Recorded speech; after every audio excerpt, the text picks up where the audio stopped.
দেখো ইট ভর্তি, উপর থেকে ইট ভর্তি, 5টা ইট তুললাম, এই ইটগুলো আছে ঘরটালা।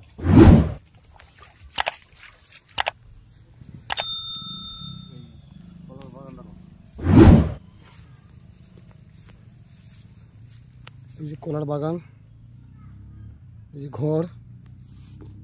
আমরা জলের মধ্যে দাঁড়িয়ে আছি, দেখেন আমরা জলের মধ্যে দাঁড়িয়ে আছি। বোরিংয়ের সামনে ম্যাডামরা দাঁড়িয়ে আছে।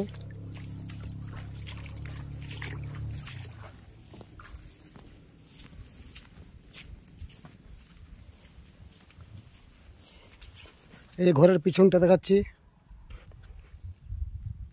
একটু জল আছে। এই দেখে রাস্তার মধ্যে বাইকটা দাঁড়িয়ে আছে আমাদের। এই দেখো পোলট্রি ফার্মটা আছে,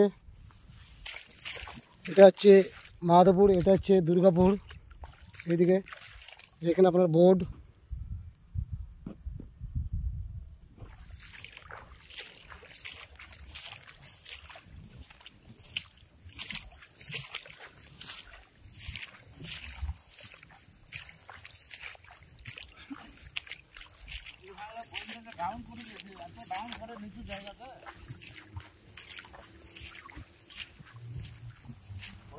উঁচু থাকতো তবু আর একটা মাপ থাকতো, কিছু ফেলতে পারতো না।